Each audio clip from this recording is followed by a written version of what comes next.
Halo semua, terima kasih sudah berkunjung ke channel Resep Rongpolo. Ini adalah kacang tanah cincang yang sudah dipanggang sehingga siap pakai. Saya beli secara online. Kemasannya rapi dan bagus banget sehingga kualitasnya juga pasti terjamin. Kemudian saya juga beli almond bubuk. Ini juga saya beli secara online. Nah, kedua bahan ini akan saya buat menjadi kue kacang sehingga rasa kue kacangnya menjadi spesial. Jangan berlama-lama, mari kita mulai. 100 gram kacang tanah cincang yang sudah siap pakai akan saya haluskan pakai chopper sebentar aja sehingga teksturnya agak lebih halus. Nah, ini sebentar aja ya teman-teman. Jangan lama-lama dan jangan sampai tekstur kacang tanahnya jadi berminyak. Kalau sudah, kita matikan dulu choppernya. Nah, hasilnya seperti ini ya teman-teman. Cukup halus tetapi masih ada tekstur kacang cincangnya. Nah, kita lihat seperti ini ya teman-teman. Jadi butiran kacang tanahnya itu masih ada tapi tidak sekasar sebelumnya. Ini sudah siap pakai. Selanjutnya siapkan wadah. Kita ayak 250 gram tepung protein sedang. Ini diayak secara bertahap karena saringan yang saya punya ini nggak terlalu besar. Saya pakai tepung segitiga biru. Selanjutnya tambahkan seperempat sendok teh garam. Lalu tambahkan juga setengah sendok teh emulplex atau perenyak kue. Garam dan emulplex kita ayak bersamaan dengan tepung supaya nggak bergerindil. Jadi akan lebih mudah dicampur dalam adonan. Selanjutnya tambahkan 90 gram gula pasir. Kalau suka manis boleh ditambah. Nah, ini kacang tanah yang sudah kita haluskan tadi. Kita masukkan juga.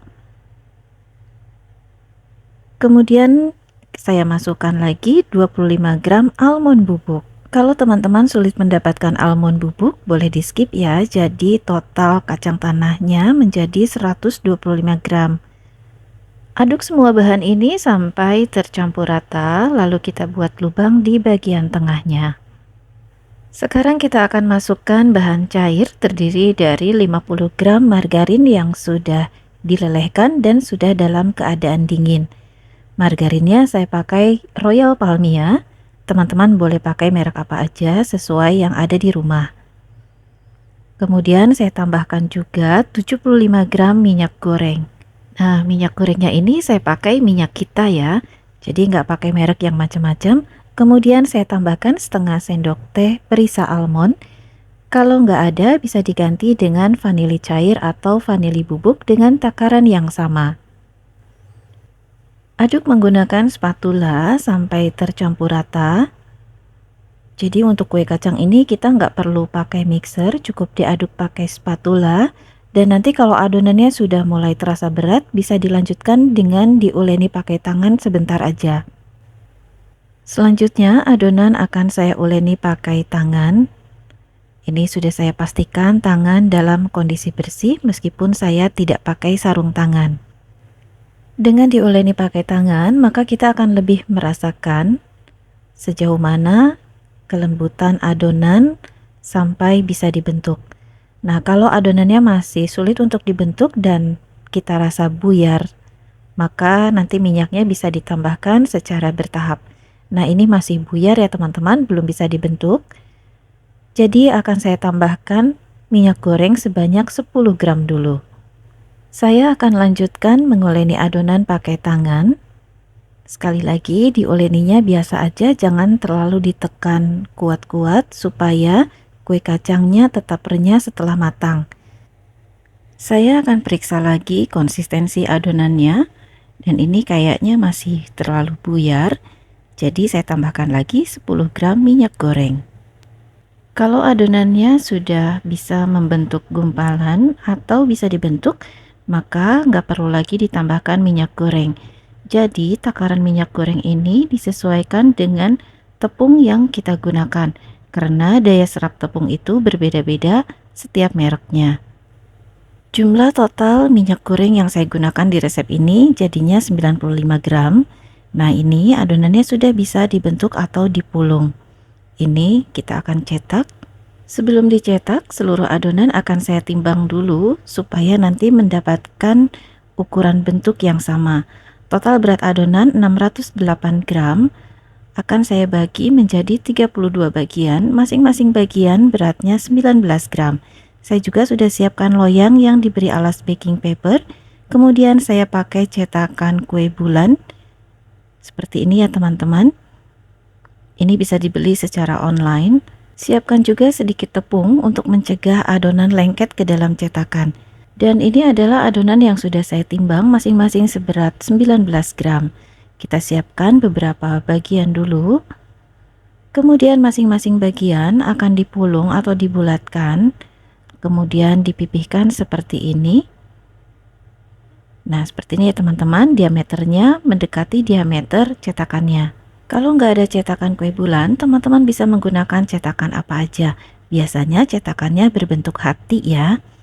Sebelum dicetak menggunakan cetakan kue bulan, terlebih dahulu bagian atas adonan ditaburi dengan sedikit tepung, sehingga adonannya nggak lengket ke dalam cetakan. Sebelumnya saya sudah pernah coba pakai cetakan kue bulan ini, tetapi hasilnya kurang begitu bagus.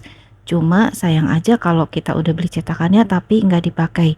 Nah, solusinya supaya adonannya nggak lengket ke dalam cetakan, maka bagian atas adonan saya taburi dengan sedikit tepung. Nah, kalau adonannya sulit dilepas, bisa dilakukan cara seperti ini.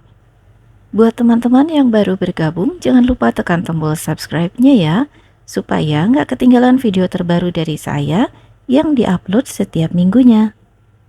Terkadang setelah dicetak, adonannya akan tetap nempel seperti ini. Nah, lepaskan secara perlahan supaya hasil cetakannya nggak rusak. Meskipun sudah ditaburi tepung bagian atasnya, ada kalanya adonan ini tetap lengket sebagian ke dalam cetakan seperti ini. Nah, ini bagian tengahnya lengket ke dalam cetakan sehingga berlubang. Solusinya kita coba colek adonan yang tertinggal di dalam cetakan. Kemudian kita bulat-bulatkan lagi dan kita tempelkan ke adonan yang sudah dicetak. Nah, lalu gimana kalau hasil cetakannya lengket hampir sebagian seperti ini?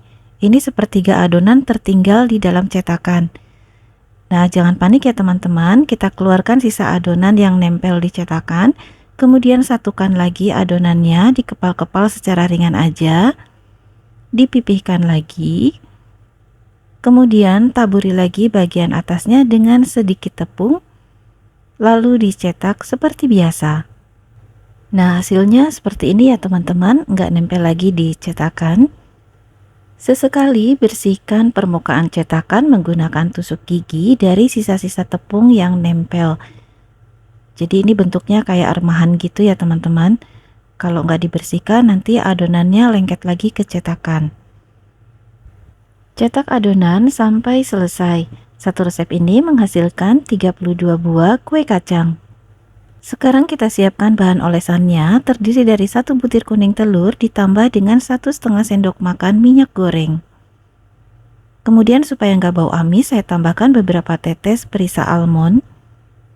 Aduk semuanya sampai betul-betul tercampur rata, minyaknya menyatu dengan kuning telur, baru digunakan untuk mengoles adonan kue kacang. Di sini saya olesnya tipis-tipis aja. Yang saya oles hanya bagian adonan yang menonjol ke bagian luar. Tujuannya supaya setelah matang hasilnya terlihat lebih natural. Tapi kalau teman-teman mau mengoles sedikit lebih tebal, itu boleh-boleh aja ya, sesuai selera. Setelah semuanya selesai dioles, selanjutnya kue kacang ini akan dipanggang dengan suhu 125 derajat Celcius selama 32 menit atau bisa disesuaikan dengan spesifikasi oven masing-masing. Setelah 32 menit, kue kacangnya sudah matang seperti ini. Karena kue kacang ini saat panas masih rapuh, jadi biarkan aja dingin di atas loyang dalam suhu ruang. Ini adalah kue kacang di loyang yang pertama, dan ini loyang yang kedua. Kue kacang yang saya pegang di tangan kanan saya adalah kue kacang yang dioles pakai olesan tipis-tipis aja. Sedangkan yang di sebelah kiri saya ini dioles sedikit lebih tebal. Bagian bawahnya juga matang merata karena kita panggang dengan suhu rendah. Setelah kue kacangnya betul-betul dingin, bisa dikemas di dalam toples atau dikemas satuan seperti ini. Saya pakai plastik mooncake dengan ukuran 7 kali 10 cm. Ini juga sama, saya beli secara online. Selanjutnya kemasan akan dipres menggunakan plastik sealer seperti ini, sehingga betul-betul kedap udara, dan setelah dikemas seperti ini, kue kacang ini bisa tahan sampai 2 bulan. Tapi tentunya dengan penyimpanan yang baik dan suhu ruang yang baik pula. Sekarang kita lihat kue kacangnya dari dekat. Ini tampilannya juga cantik, ketebalannya cukup. Kemudian bagian bawahnya juga matang merata. Lekuk-lekuk motif bunganya cukup jelas, dan saat dipatahkan terlihat renyah banget. Terima kasih sudah menonton video ini sampai selesai. Semoga bermanfaat. Sampai jumpa di video berikutnya. Jangan lupa tekan tombol like, subscribe, share, dan berikan komen yang positif supaya channel ini terus berkembang dan bermanfaat untuk orang banyak. Terima kasih juga buat teman-teman yang sudah subscribe dan selalu mendukung channel ini. Semoga sehat selalu. Mohon maaf jika ada salah. Saya Aida dari Resep Rongpulu. Wassalamualaikum warahmatullahi wabarakatuh. Bye-bye.